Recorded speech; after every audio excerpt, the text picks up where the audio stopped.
Hey, welcome to the Monikkz Project. I'm your host Monikkz, the analytical idiot. This is my very first episode, so thank you for listening. Thank you for supporting. It's been a while since I've been on the podcast airwaves, but I'm glad to be back. For the returning listeners from the Tough Block podcast that are still rocking with me, thank you, appreciate y'all. And so I just wanted to catch up a little bit from what's been going on since the last podcast. I kind of went in a career change, so I had to take a little break, but I'm so glad to be back because this is what I always wanted to get back to doing. On this new platform, I'm going to be interviewing people I believe in, people that inspire me, and, I want to help people push whatever they have going on in their lives, and if this podcast can help anybody, hey, man, that's all I'm looking for. So, we're going to have returning guests, returning hosts, actually. Mario, which was a fan favorite. My homie Tufa from the Superfly Sewer podcast will be helping me sometimes, hosting with me. So, yeah. And also, I wanted to kind of document my journey, because now that I have nothing but time, due to recently tearing my ACL, I wanted to kind of document and show my journey through the recovery to being 100% and back on the mats. So, yeah, thank you for everybody listening. This podcast is with my good friend Dominick and his road to Jiu Jitsu and to now. And I'm sorry for the audio issues, but yeah, I hope you enjoy. Peace. Yo, what's good? Welcome to the Monikkz Project. I'm your host Monikkz. This is my boy Dom. I just wanted to get him in here and interview him and, get his background and things like that. So you want to introduce yourself? Cool, yeah. My name is Dominick. I'm 24. Brown belt under Galvao at Atos Jiu Jitsu. I'm from Las Vegas originally. I've kind of moved around a bit. I've lived in Reno since I was a kid. I've been here in Vegas for about a decade or so, and then I moved to California, and then I went to Oregon. So I've been kind of all over the place, but West Coast my whole life pretty much. And I'm a grappler. Okay, that's what's up, man. Do you have a social media handle you want to give out? I actually don't. I actually just got off social media. We can get into that later. But yeah, I've been off social media for about 4 months. So okay, yeah. It's cleansing. Yeah, it's kind of a long story, but I'm a lot happier without it. I feel it. I did the same thing, man. I needed a little break. All right, I feel you. So where are you from originally? Originally, I was born here in Vegas. I moved to Reno when I was about 3. Okay. I was there until I turned about, I want to say like 10. I don't know, 3rd grade. I don't know how old that is, but I was there for some time. Once I moved from Reno, I went to Vegas, and then I was there until I was 18. And then from there, when I became an adult and I was able to make my own decisions, that's when I went to California and Oregon and things. But yeah, I've been in Nevada my whole life, so I'm a desert boy for sure. Yeah, desert boys. What's good? What's good? No, actually, I'm from Cali at first, but still. Yeah. But okay, so how'd you get started in jiu-jitsu? Like, where did that come from? Man, it's funny when I tell the story because a lot of guys relate to it. Honestly, it really started from me playing the UFC games. Hey. Yeah, so I would hear I think his name is Mike Goldberg or Joe Rogan. When you would do a takedown, they would say what position you're in. So I'd be in full guard, then I would pass the half guard, and he would say it. So I got real familiar with the positions and shit, and I was like, man, this stuff is cool. I don't know, I just had an interest in I wanted to become an MMA fighter at first. And then I went to this gym called Sunset Boxing. It was on a Sunset in not Boulder Highway. It's by the Galleria Mall or whatever. Okay. I was over there, and I started, I was doing my MMA thing for a while, and, we would spar and stuff. And, I was into it for some time, but I didn't like getting hit in the face. Yeah. You know what I'm saying? And so, I started, kind of going less and less towards MMA and more towards jiu-jitsu and that. And I just really got into it. And then, when I was in jiu-jitsu, I also had a coach who did my first coach who did jiu-jitsu ever wanted me to start wrestling also, just because it was going to help my game a lot, and I was in high school. Okay. And at first I didn't want to, but at the time I wanted to be a fighter, and he told me that John Jones, who was my favorite fighter, also wrestled. So I was like, all right, cool, let's do that. So I wrestled for 2.5 years, but my main background's always been grappling. I've always done that ever since I was not a little kid, but when I was I think I started when I was 15. And yeah, I've just enjoyed it ever since. So, that's what's up, man. It's been great. So wrestling was after striking. Yeah, it was kind of synopsis. It was kind of the same. It was a a thing where I wanted to kind of do all things. And I don't know, man, just getting hit in the face and getting kicked in the mouth. And you know what it really was? I was sparring with my Muay Thai coach. I was at Syndicate MMA at the time.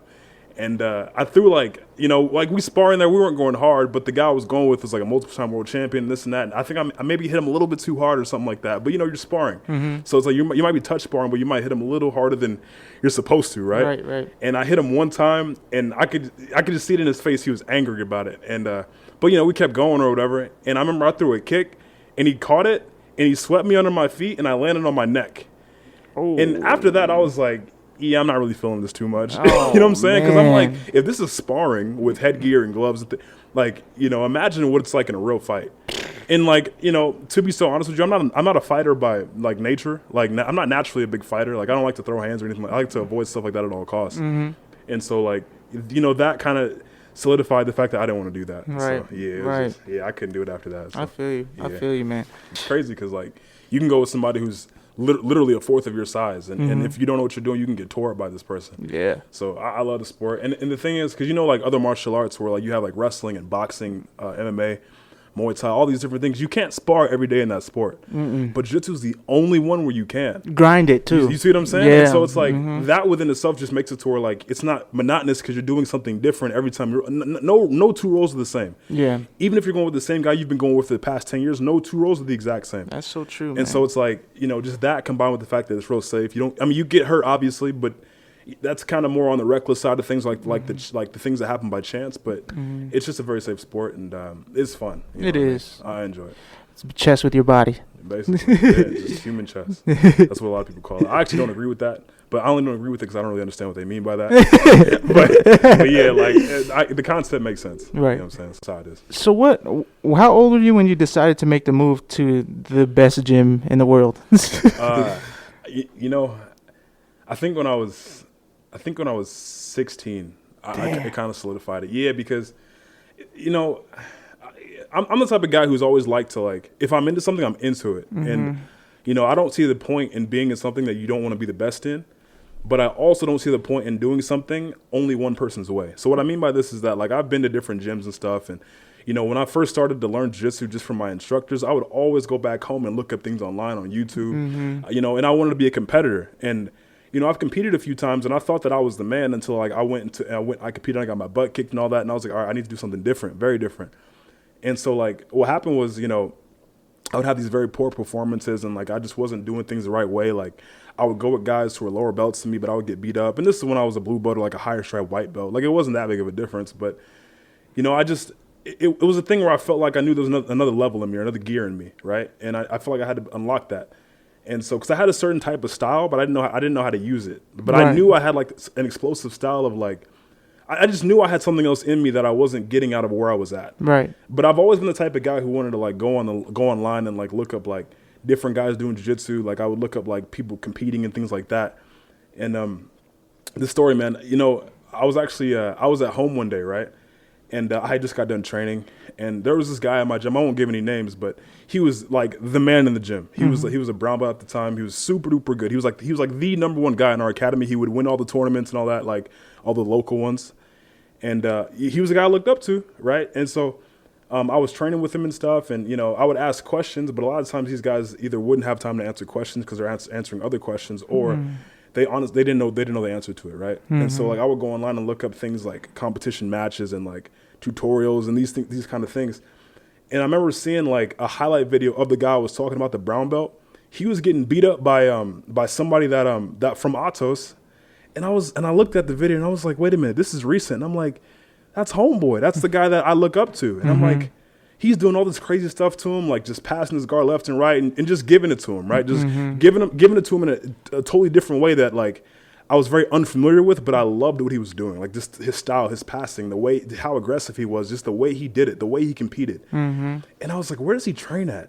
And so I looked into it, and I saw that he trained at Atos or whatever. I was like, oh, that's pretty dope. So I looked into it, but I didn't really care too much, right? How old were you at this time? I was 16. 16, okay. Just with an open mind, just wanted to learn as much as I possibly could, right?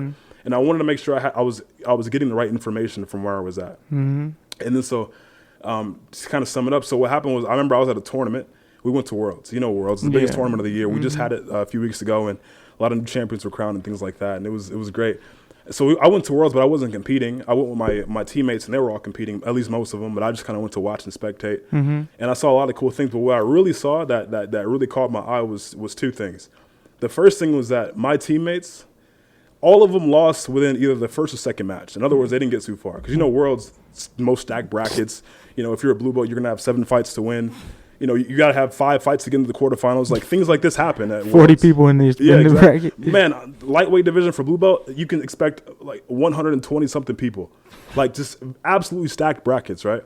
But not to digress, but so I was at Worlds, and my teammates were losing. And they were losing to all Atos guys. Dang. And I'm like, yo, like, what are these guys from Atos doing that we're not?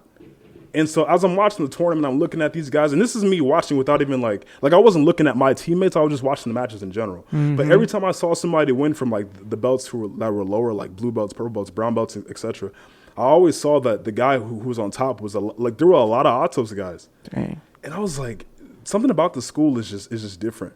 So I looked up their like trainings regimens and like how they do things. I was looking on YouTube, like their practice rooms and all that. And I'm looking at how they're training, and it's just so different from what we're doing. Like what we had was a comp class once a week. They had a comp class every day of the week except for Wednesday because they take the week off and the day off in the middle. Wow. And I was like, and just how hard they were training. And I've always believed that, you want to practice the way you want to compete. Yep. And so I'm like, these guys are training just like they're going 100% in practice each day. They're lifting weights. They're doing all the things correct. Because I was a wrestler, so I knew what it was like to train hard, and that's how you get your results. What it takes, right? Right, exactly. And so I was like what we're doing at our gym is not what we should be doing. Like, we should be doing more than this if you want to get to that level right there. And it proved it because the guys that we were going against that did that were beating us. So this is a no-brainer. Like, I need to go somewhere else. And so it was that. And then also there was one more thing that happened that really solidified it. And I remember one day I was at my old practice room before I went to Atos. And, the class started, right? And, we were sitting in a circle. And for the first 45 minutes of the class, all he did was run his mouth about how bad Atos and these other gyms are. And I'm like, I'm looking around the room like, are you guys hearing what he's saying right now? Like, these are the teams that are destroying us. So I'm like, all right, this is not where I need to be. Like, I'm not going to get any better being here. And like, as a young guy who's still coming up, I can always, it's a good, I realized this later on, but I was like, if I stay here and I climb the rankings and I go later, I'll have bad habits that I probably won't be able to get rid of for a long time. And so that's when I decided I wanted to go. Dang. Yeah. And at such a young age, that's crazy to have that mature of a mindset. Cause like a lot of people could have just like, what, fuck those guys. That's why they win. They cheat, Right. Exactly. But you looked inside like, what are they doing? I need to do different. That's crazy. Facts. Yeah. And it's crazy. It's crazy. So. That's cool, man. I'm thankful for it, man, because like I've seen guys, not even at this gym I'm talking about in particular, but just other guys, man, who they didn't do that, and I see what it's like in their game and how it reflects, and they just and they know it themselves. That's the funny part. Like It's not even like they don't know it. They know for a fact that if they come to a guy who's like there's a difference between there's a difference between a Atos blue belt and a regular blue belt. There's a difference between an Atos purple belt and a regular purple belt, and it goes up the ladder. And not just Atos, but these higher level gyms who actually do this for a living, who want to become the best in the world. There's a difference between those guys and your average layman, which there's nothing wrong with that. But if you want to be a guy who's a top competitor, you want to be on the other side versus being on the former side. Right. And you got little gyms that can come up, but it's tough. Right. That's true. That's true. But it's few and far between. Right. Most of the guys who are the best in the world, especially, they're doing certain things a certain way, and it's showing in the results they're training in their tournaments. Right. For sure. Right. Yeah. Dang. So when you first went to Atos, were you like starstruck? I mean, yes and no. When I first went there, honestly, it was actually a really good experience. Like, I had a great time. I ran into a lot of I ran into JT Torres, Lira Jr., Andre Galvao, Hinger, Christian Woodmansey might have been there. Yeah, it was a great thing. Like I walked in there and look, to be so honest with you, like I was starstruck at first, like before I went there. But I knew for a fact that if I went in there starstruck, I would go there and I would roll terribly because I'm so in awe of everyone in there. So I had to actually train myself to think look, this is just another place to do jiu-jitsu at. You see what I'm saying? Like class starts at 6, ends at 8 o'clock. It's just like anywhere else you train at. It's just the guys are better.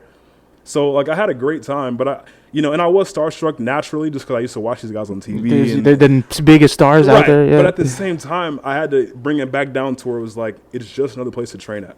Because if I went in there starstruck and I was like, oh my god, like look who's here, then I wouldn't have been myself out there when I'm training with them, and that just wouldn't have been a good thing. So, because I saw myself being starstruck, I would think about it all the time. I honestly, I never told nobody this. I used to dream about training there. Dang. I used to literally have dreams. Like I would sleep and think and just dream about training there with certain guys, and I used to dream about it, man. Like it was a big thing for me. Wow. And so when I first went there, like on my way there, because I was a little kid at the time. I was like maybe 17 or something like that when I first went to go visit, and I took a Greyhound. And it feels, you guys who don't know, it's a bus that has a lot of stops in between from where you're going. And so like a drive that could have took 4.5 hours took about 10 or 11. Fuck. And so when I went there, all I was thinking about was being there and training there. And I was like, fuck it, I'll do the 10-hour drive, the 11-hour drive to a place that's right next door to me, but there's so many stops and stuff in the middle. But, like while I'm there, I'm like, okay, I can't make it a big deal. I can't make it to where I'm pedestalizing the people in there. I gotta treat it the same. So when I got there, I was already good mentally. So I didn't have to like get myself out of it because I was already doing that beforehand. So okay. Yeah. Dang. And you were there when the Killers Now were coming up. So that's crazy. Pretty much, yeah. That's crazy. Yeah, pretty much. Man. Yeah. There's a lot of new guys who are there now, obviously. But yeah, like I've been there. Like I was there, and I haven't been there for that long, but 7 years is a long time. Yeah, that is a long time. Yeah, and I've seen like some guys who are now winning, high level tournaments at high level belts and stuff. Damn. I've seen those guys like in the color belts, like blue belts, purple belts, and stuff like that, and even white belts. That's cool, man. Yeah. That's cool. Awesome. I've seen so many guys. I know one guy in particular. His name's Chase. He trains at Atos. I love the guy to death. And he literally is a white belt from Andre Galvao. He started like, I don't know, 4 or 5 years ago. And he won Pans, I think, maybe once or twice already. And I've seen him from when he first began till now. Damn. I'm like, yo, that's awesome. That is fucking Talk about awesome. homebred. You see what I'm saying? Or homegrown, however you want to call it. But the point is, like, he literally came from nothing to that in a few years. So wow. Yeah. He's black belt now? No, he's still a purple belt. Purple belt? Yeah. Okay. He took some time off or whatever, but it's beyond the point. Still, man, that's crazy. Yeah. So that's crazy. Mm-hmm. So what was your first interaction with Galvao? My first interaction with him, I actually see. I'm the type of guy I like to initiate things. Like I like to assert myself in situations. Otherwise, I'm not going to be recognized. Mm-hmm. So this is not a big deal. But one day I was working at I like to like work tournaments to make money when I was younger. I used to like ring coordinate and like do things like that just to make some bread because I was a little boy and I wanted to just train all freaking day. That's the best way to do it. Yeah, and so like I was working at Masters Worlds I think in 2015. And I was literally saving up to move to Atos during that time. So I was just working. Like I wasn't doing anything else. And, I went to Masters Worlds. And of course, as you know, guys from all over the place come to watch and coach. Mm-hmm. And I just ran into him. I was like, hey. I was like, hi, Andre. And he was like, hey, what's going on? Or he said whatever he said. And I was like, hey, I'm going to see you like in a week or two. And he was like, okay, cool. We'll see you soon. And I was like, all right, cool. And I just walked away. And that was it. You know what I'm saying? But like what I wanted to do is I wanted to just make it to where like he saw my face. Yeah. And so that's what it was. So when you returned to because Worlds is big, he probably ran into a whole bunch of people. Yeah. When you saw him at the academy the next time, was he like, he remember you? I mean, well, the thing is, because before that, like, so I went to Atos once, and then I worked the tournament, and then I went back to Atos again. Okay. Yeah, so I visited twice before I moved there. So, like, when I actually moved there, he knew who I was, but he didn't like know who I was. I mean, even till now, honestly, we're not that close. Like, we're just cool. You know what I'm saying? Like I talk to him every once in a while, but it's not like a thing where we're like buddy like that. Like it's just not like that. Right. But yeah, like, he recognized me, but the thing, he sees a lot of different faces. Oh, so, yeah. I can't expect him to know my last name, after the third time we met. Mm-hmm. So right. It's like that. That's cool though, man.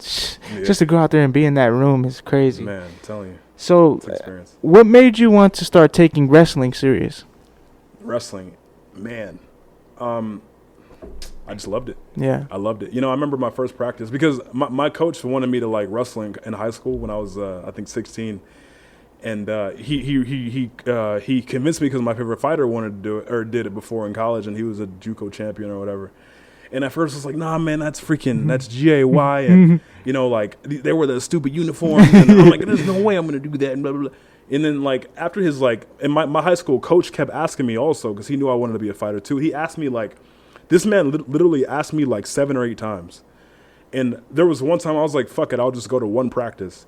And that one practice was the funnest shit ever. Like, Really? I loved it. I was like, man. And mind you, I didn't know what I was doing. Wow. Like, I walked in there, I was completely oblivious. I had no clue what was going on, but I loved it to death. Like, I was like, man, this is it. And like, even like my first year, bro, I wasn't good. Like, I had like a losing record. I was getting beat up. My first year, they put me on varsity because I guess they were like short on guys or whatever, and we didn't have a good team. Mm-hmm. So it's like I'm going out there with these guys who were studs, who were way bigger than me, way more jacked than me. I was just some little boy, and I was wrestling, getting pinned by these guys in like 10, 20, 30 seconds, just getting fucked up. Mm-hmm. But I still loved it. I love the sport. I love to watch it. I love to compete. I love to do all these things, and yeah. And you know what made me really want to stick with it? And I didn't have much of a career in it because I started when I was a sophomore. After the regular season, so I only had 2.5 seasons to actually do it because after senior year you graduate and then you can't do it no more in high school, obviously. Mm-hmm. And man, like during the off season, I was like, I want to get better at this sport, and so like I started like going to different schools because we had a terrible team. In all honesty, we had a terrible team, so I started going to different schools behind my coach's back, and he would ask me where you're going, and I'm like, don't worry about it. And then, like I remember one day, I think somebody told him that I was going there, and he got all mad, but I was like, man, I'm trying to get better for the sport so I can come back to wrestle for you guys. Mm-hmm. But I was like, fuck it. And the dynamic I had with my coach was real toxic. Like, it just wasn't a good thing. But I love the sport so much that I was like, fuck it, I'm gonna just battle through it because I had no choice. The school I'm at was the school I was at. Mm-hmm. And I couldn't go nowhere else, but I didn't want to quit the team just because of him. I wanted to keep going. Right. And so yeah, like it was, in my senior year, man, like I had a losing record my first year. And it's funny because my next year after that, after the off season when I came back, I was literally the best wrestler on the team. And I'm not trying to like big myself up. That's literally what it was. They gave me like this award for it, and I had a record of like 22-6. I had like a losing record of like I don't know, maybe like 20-10 or 10-20 when I was a junior. So I had this massive leap in improvement. And like I was like, man, like I wish I had more time on the mats with you. I wish I would have started I tell people all the time, I wish I would have done wrestling when I was a freshman in high school. When I was younger, but I just didn't know about it. I didn't care for it. All I want to do was eat junk food and play video games all day. Same. Yeah, it's like, man, like I look back all the time. I'm like, man, if I could only go back, I would also do it. You know what I'm saying? Same. But I love the sport. It's always near and dear to my heart. So, Man, when I was introduced to the wrestling, they showed me the trophy, and there was like 2 naked dudes, and there was a leaf cover in the private parts. I was like, all right, I'm out. Man, I don't know. I've always been one to like. I like to see when guys are wearing shorts and a shirt or like shorts and a rash guard and they tuck it in. I'd rather that, honestly, than having singlets. Yeah. I think singlets are cool because they show off how jacked you are. But other than that, it's like, what's the point? Yeah. Like, as long as you make a rule that nobody can grab your shorts, what's the difference between that and wearing a singlet? I don't know. And I think it also attracts more eyes because people are like you and I. It's like you saw that thing where they're barely naked damn near. And you're like, why would I want to do that? Yeah. But it's like they're wearing a shorts and t-shirt, and then you see like you can kind of get past that and just look at what they're doing, and it's like, yo, this is dope. So I think it would attract more eyes if they got rid of the singlet on. Yeah, I think so too. Yeah, I think. So like the jump between your other gym to Atos, how was the jump between high school to college wrestling? Collegiate wrestling, sorry. Yeah, no, that's a good question. And the reason why it wasn't that big of a jump was for 2 things. The first thing is that I was at Atos. And these guys can wrestle. Like I was wrestling with Lucas Barbosa, and there's a lot of guys who come in from college. Like I wrestled with this one Division I 3-time All-American from Wisconsin. He came to Atos one weekend, and like I was wrestling with him. And these guys can wrestle. Like you're talking about the best guys in the world, gi and no gi. And no gi, these guys are going to wrestle. Like you're talking about. Like this is the same year that Lucas Barbosa won double gold at no gi worlds in the adult division purely by his wrestling. So these guys they got takedowns. You know what I'm saying? So it wasn't that big of a difference. Like it was a little different just because these guys have done it for so long their whole lives, and I kind of came from jiu-jitsu. But make no mistake about it, like these guys at Atos, they were wrestlers. And like when I realized I wanted to wrestle in college, I kind of only did wrestling for some time. So I'll put on my shoes and lace up every weekend and just like wrestle with these guys who wrestled in college already. So I already had that feel. Like man, there was a guy I used to train with. His name's Matt. Man, I love this guy. He wrestled from when he was like 3 years old up until high school, and then in college he got a full ride scholarship to Harvard. Oh shit! Now he didn't accept it because his grades were bad. But the point is, this guy can wrestle, and these are guys I'm interacting with every day on a daily basis. Like guys came from Virginia Tech, Penn State, Connecticut, just guys who that's what I'm saying. Like this room is not just a room full of jiu-jitsu guys. These guys can wrestle. And so like that really helped me bridge that gap between high school and college, because it's a big difference. Like you see a lot of guys, and I know this one guy in particular in high school, man. He was a 4-time state champion. He won everything in high school. College, he gets wrecked, gets destroyed, getting teched 15-0, 15 to 17-2. Like just he's getting destroyed in college, even though he was such a stud in high school. It's a big difference, but. You know, me wrestling with grown men for 6 years at Atos, it's going to help me. Hell yeah. So, you know, that's what it is. Damn. So, man, not to say you got lucky, but, man, that was a big help, man. Yeah, for sure. Holy shit. Definitely. And I was going to wrestle in college when I got out of high school. But for some reason, I just didn't really want to that much. Like, I got an offer in Kansas to wrestle. It wasn't a full ride or anything, but I had an offer to do it. But I just didn't really want to. I don't know. Yeah. I wanted to go the jiu-jitsu route. So, you know, at the time, I didn't take the opportunity, but, you know, it was always there for me afterwards. So. Okay. Yeah. So now that you got both mixed in, what is the future looking like for you? What's the plans for the future? As far as competing or like career wise, what are you looking for? Man, I've been looking at a lot of different things. Like, so, you know, I'm in school full time as of right now in Oregon for physical therapy. I haven't started my doctorate yet. I'm still working on my undergrad. I'm almost done with it, but not quite. Nice. So I'm doing that.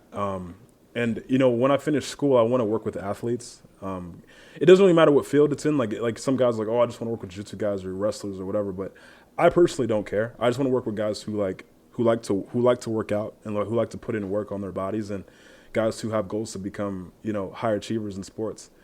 And you know, aside from that, you know, I want to become a father one day to a little boy, and I want to bring him up in wrestling. I want to give him that upbringing, because honestly, guys who have that D1, you know, full ride scholarship, they didn't start when they were in high school. They started when they were 3 years old, 5 years old, 7 years old. That's late. So it's like, you know, I want to give him the experience that I didn't have, because honestly, if you're going to have a situation like that, you have to be shoved in it when you're a kid. You have to. And you kind of just, it's like a thing where you kind of have, it's like a situation where you got to be given no choice. Like, you know, I didn't choose the fact that I wasn't shoved in wrestling. My mom didn't even know what wrestling was. So you can't really blame her for that. But at the same time, like, I want to give that to my kids. But if I'm going to give it to them, I want to give it to them from a young age, so where they can actually be a high achiever in the future. So what I was thinking of doing was I wanted to actually become a wrestling coach. Nice. Not at a college, at a high school probably. Nice. Do that, become a wrestling father, do physical therapy, and, you know, have some type of job in jiu-jitsu. I'm not too sure yet, but I love teaching. I've been teaching for a while now. And great instructions, by the way. Appreciate you. Yeah, you know, I try to make things simple and have fun with it, and make sure that everyone else is having fun with it, because, you know, at the end of the day, I'm here for you guys, not vice versa. And so it's like, you know, I just want to make a good impression. But yeah, and I enjoy it. You know, it comes naturally to me to speak in front of others and to give instruction. And, you know, I've been doing this for so long that I know what I'm doing. So it's not like I'm giving false information in most situations, right? I would hope, you know what I'm saying? Yeah, you know, I'd hope to stay in this realm with these three things. So. I think that's the coolest thing about jiu-jitsu too. Like, if you're teaching it, there's no way you're gonna bullshit out of knowing real shit. You know, like, because you're gonna have to roll with the students afterwards. So now that's where they'll show that it's legit. Yeah. So, you know, it's cool, man. I enjoy teaching. So do you plan on going back to the jiu-jitsu competition scene? Honestly, not really. I'm not too interested in that right now. I just want to finish up school. Like, because the thing is, if I'm going to do that, fight worlds and Pan Ams and these things, I want to have like an actual camp that I'm used to now. Like, I'm used to having the Atos style training, but I don't have that anymore because I'm not at the headquarters anymore. Right. But I'm in school full time. I'm about to go back to Oregon in a few months. I'm just not gonna have the same environment that I would want in order to get better and to like improve in these areas, and have that. Because look, if I'm gonna compete, I want to be able to compete a certain way. Like, I'm used to being that guy who's real aggressive, who doesn't gas out, who, you know, has sharp technique, all that good stuff that you see. But that only comes if you have the right people to train with. And where I'm gonna be at, I'm not gonna have that. Right. So, you know, and I'm not too worried about it. Like, I really don't care about being a world champion like that. It's not really like on my goal, like on my bucket list or nothing like that. I just want to have fun with it. I might do like a small one here and there, but it's not like I'm like looking at trying to, you know, do like a grand slam or anything. Right. So. And it's funny too that going back to what you said about being a wrestling father, like, you really have to shove them in early, like you were saying, because I think it was James that was telling me almost all the world champs now in jiu-jitsu they say it's the same thing, because all the world champs now, there's none that started when they were adults. Right. And that's exactly. Crazy. That's facts. That's like crazy. Tainan, for example, he just won worlds his first year as a black belt. Just won worlds. This man started when he was like 5. Yeah, right. And I'm like, yo, like, and you see a common pattern. I mean, of course, there's guys who start later and they win, but it's a common thing, and it's no surprise that the guys who start when they're young, when they're older, they're just so much more ahead of everybody else. This guy's 20 years old, bro. That is crazy. Unbelievable. That is crazy. Just killing people. Just destroying people. But it's not. It's his parents that put him in it. But it's like people like me that started when you're an adult. Mm-hmm. You got to relearn all the stupid shit you learned before. You know, they learned how to do certain things when they were kids. Yeah, kids. It's crazy. And it's funny because when they were kids. At good gyms. You know what I'm saying? Like they have all. It's like I said. It's like you have no choice. It's like you don't really have a choice in having that upbringing. You're just kind of giving it to him. And so like props to his father and those who put him in it, because it's like look at where he's at now because of it. So I want to give my son the opportunity to do that, and not even just with wrestling. Like, if he doesn't like it, that's cool. You don't have to do it. But with basketball, football, whatever he wants, anything it is, because like that wrestling, like sports in general, opens a lot of doors for a person. It does. Tynon's never gonna have to work a day in his life now because of what his parents have done for him when he was a kid. Right. And you can't guarantee success for anybody. There's plenty of guys who started when they were kids and they didn't work go out. nowhere. Yeah. But I'd like to give him that opportunity. Yeah. So I'd love to have a son who's in the NBA or the NFL or anything like MLB. It doesn't matter what sport. I just want you to have the opportunity to be extremely excellent at what you're doing. But I can't do that if I'm putting you in it when you're in high school and these things. And of course there's a chance, but it's like it's better to start when you're early. Yeah, so. We want to give you a better chance. Yeah. All right, speaking of jiu-jitsu and big tournaments, though, how about Adcc, man? Are you excited for Adcc? Man, Adcc's going to be sick. It's dope, There's right? a lot of new guys who are in it. Like, I was watching the trials not too long ago, and, I never – and this is – I don't know the difference between the Rotolo brothers. I don't know who's who. But honestly, one of them was just in the semifinals or the finals the year before in 2019, and now you got the other brother who's in it now. So both the twins are in it. You got guys like Mason Fowler. Devontae Johnson's going to be doing the West Coast trials. You got guys like who else we got? Elder Cruz, Jacob Couch, and these like you have all these guys who are coming up. And they're gonna put on a showing. You got Roberto Jimenez. Like ADC's gonna be sick, man. Like, and then of course you got the returning champs. You got Gordon Ryan. You got Andre Galvao that's gonna do the super fight with him if he stays healthy and everything goes well. So, yeah, ADC's gonna be sick. How do you feel? How do you feel about that match? Obviously we're homers, but how do you feel about that? You want me to be honest? You want me to? That's up to you. Man, to be so honest, like and I love Andre Galvao to death. I really do. But I understand that like he's approaching the end of his career, obviously. Was he 39? Something like that. Yeah, but he's been doing this since he was, he's a youngin'. Yeah. He's really coming to the end of the road in this sport. And so, it's like Gordon Ryan, he's basically just getting started, whereas Andre Galvao's about to walk out the door. Yeah. So, that might play a role. I honestly think that if Andre was in his prime, it'd be a different story, but I think that Gordon has a good chance of taking this match. But then again, Andre's good at surprising people, and he's very good at like not getting scored on. Gordon Ryan's a good back taker, and it's hard to take Andre Galvao's back. Like you can get behind him, but getting the hooks is going to be a really tough challenge. But we'll see. Things happen all the time. Like you never know. You'll have a guy who's predicted to win the whole thing, lose first round. You'll have a guy who's predicted to do this or that. And this thing happens. Like tournaments are like that, where like it's very unpredictable. So you really have no idea until it happens. So many ways to lose, right? And man, so many. And it could just be one little slip up, and it was that other guy's day. I know, man. Like I was watching the Barbosa versus Ryan match, Lucas Barbosa and Gordon Ryan. Like I was watching that when it first happened, and like I don't know how long the matches are, I forgot, but bro, Lucas was destroying Gordon the entire time, and so Lucas got tired and Gordon took his back. He was literally killing Gordon Ryan. He was tossing him around. He was taking him down over and over. He was doing all these things to him. But then at the end of it, when the points mattered, Lucas got tired and Gordon took his back, and that was the end of it. So it's like it's like Gordon did not have a better day that day in that match. It's just that Lucas got tired and Gordon capitalized on it. So things like that happen all the time. Dang, and I heard it sold out like in the first 30 minutes. Seriously? Yeah. Oh, that's crazy. The tickets I was gonna try to go. Yeah. That's what they said. Damn. I don't know. And it's going to be here in Vegas, right? Yeah, it's going to be popping. Man. Bro, ADCC, like, it's crazy because, like, you know how when you're watching tournaments on Flow Grappling and these things, you can see that it's packed, but you can't feel the energy. Yeah. But when I was watching ADCC in 2019 on my phone, I can feel the energy of the crowd. And I was like, holy shit, this place is fucking lit. Yeah.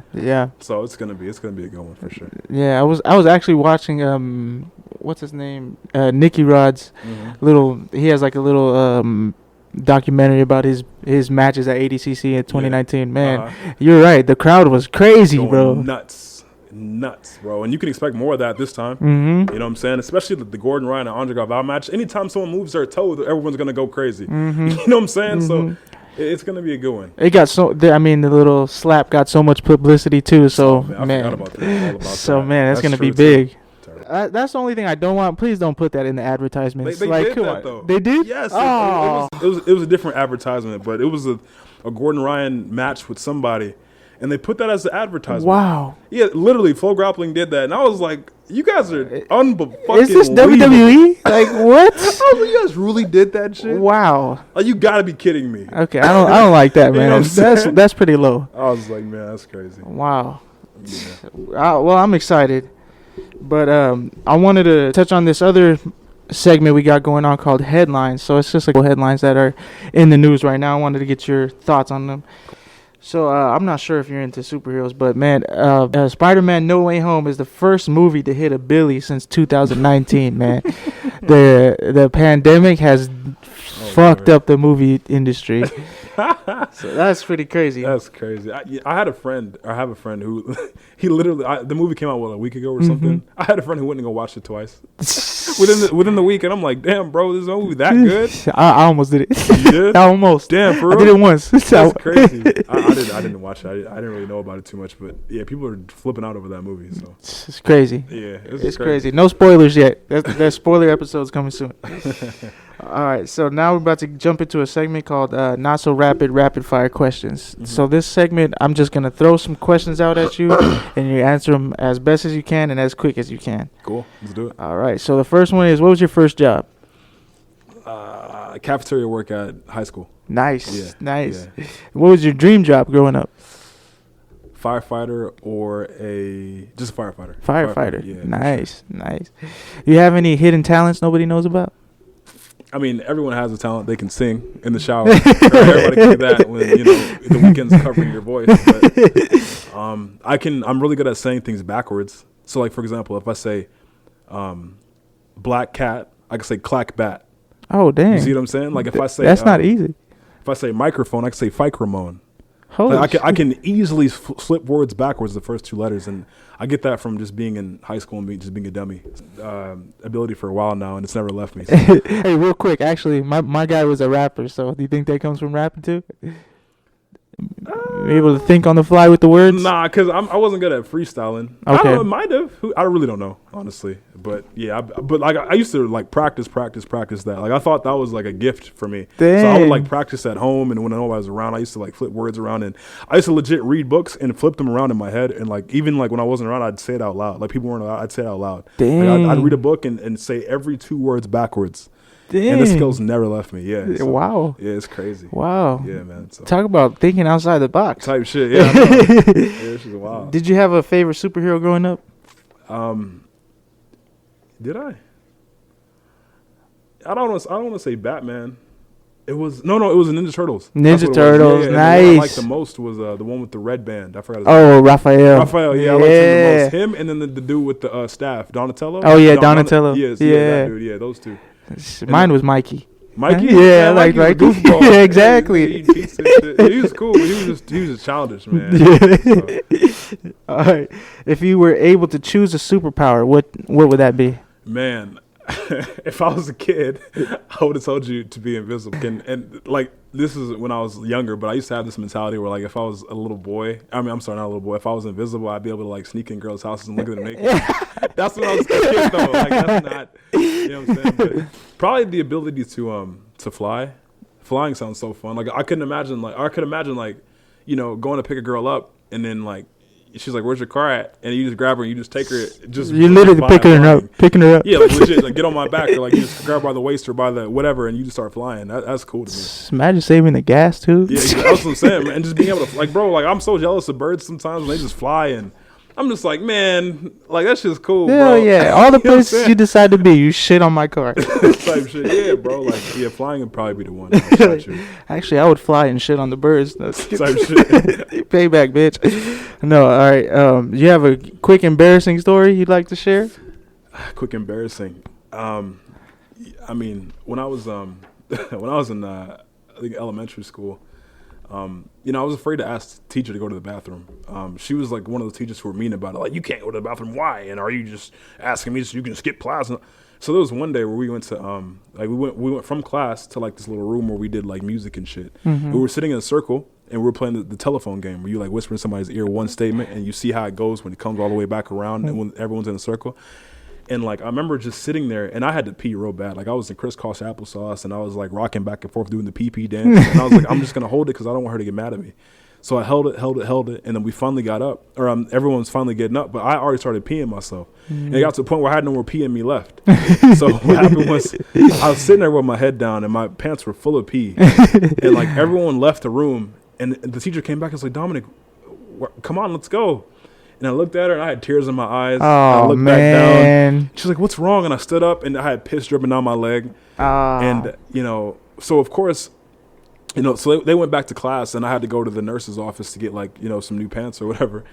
And everyone found out somehow. Like everyone, like I went back to class and I was getting clowned. It must have been the teacher. Somebody told. I was like, bruh, yeah, like, well, you know what it was? I think it was because I went back to the class with a different pair of pants. Yeah, and I was sitting there crisscross apple with my hand on my crotch. So, you know, I just, yeah, it was. Kids are ruthless, bro. Yeah, bro, I was getting so much heat for that, and then like.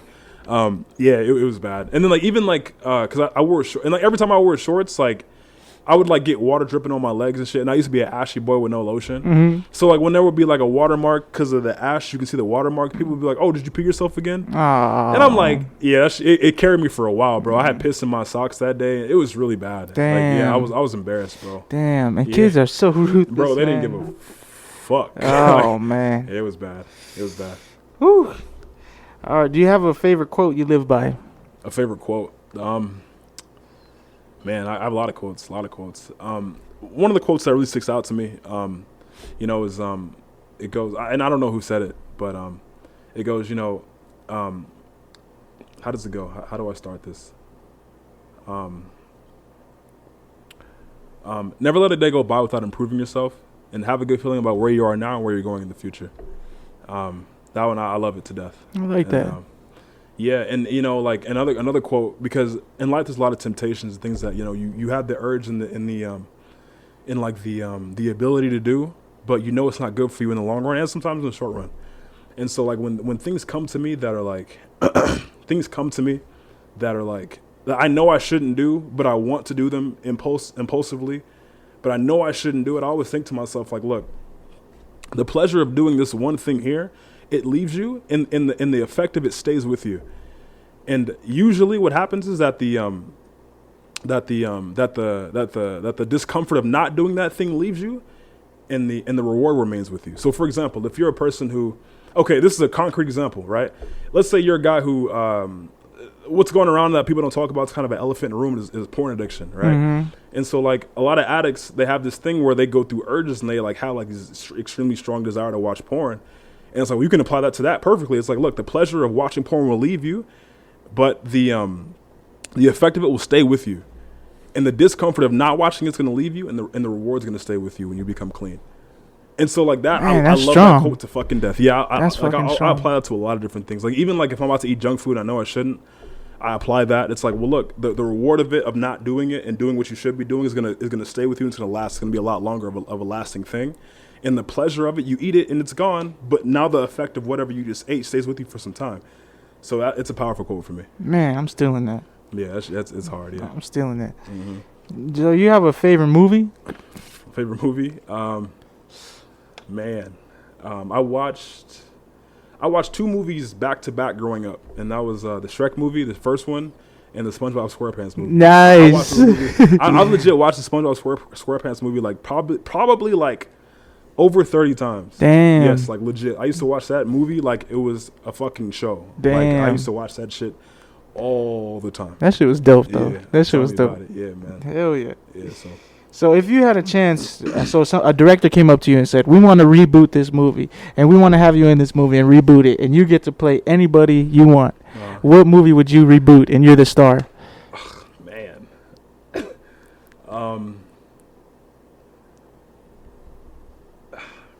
What would I choose? Sorry, it's a tough one. And I could be anyone I want. Anybody.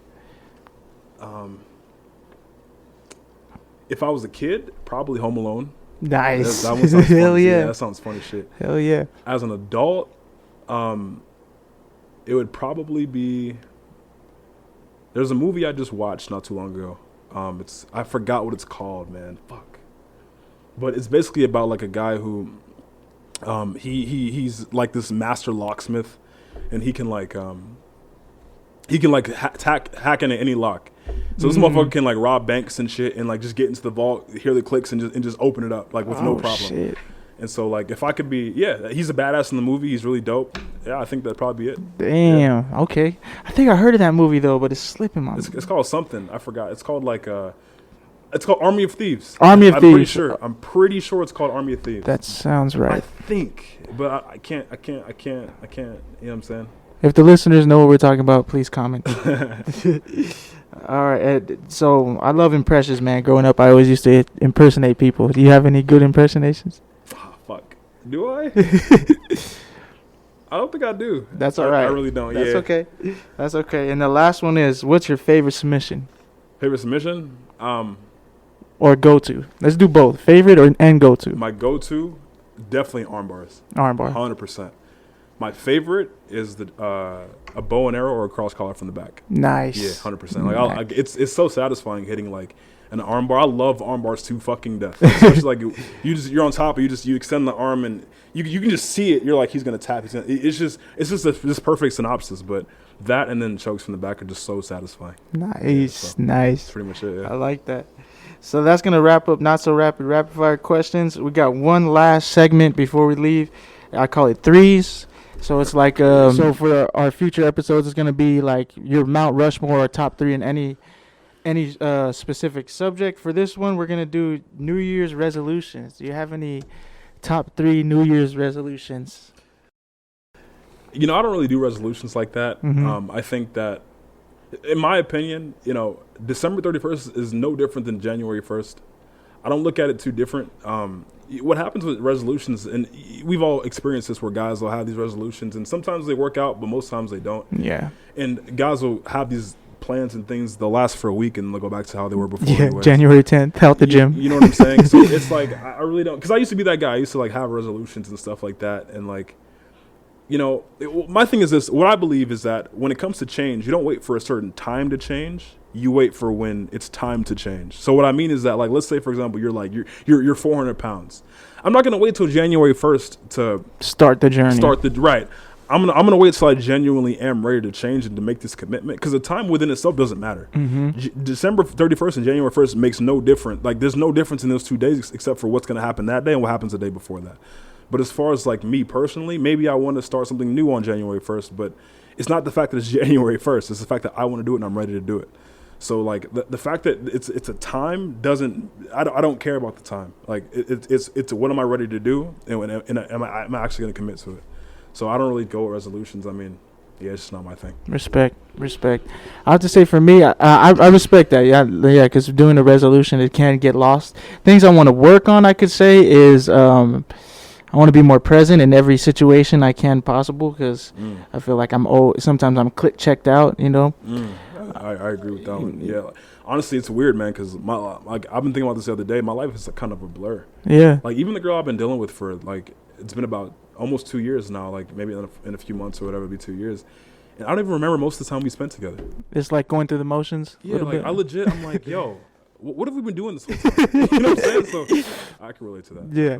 Being present, and man, I had my other two, but I lost them. So for sure, being present. I'm gonna just leave it at that. Being present. Always trying to better myself in every situation. Boom. No matter what it is. Fire. And I'm gonna leave it at that. I forgot the third one. But my guy, thank you for coming on to the very first episode, bro. Thanks, man. It's my guy Dominick. Check him out. No social media right now, but that's okay. You want to give any shout outs or anything before we end this off? No, just thank you. Appreciate you. Yeah, for sure, man. We're going to do more of these. A lot of fun, for sure. Yeah, we'll do more. Cool. And so it's your boy Monikkz. Check out more episodes coming soon, and we out. Peace.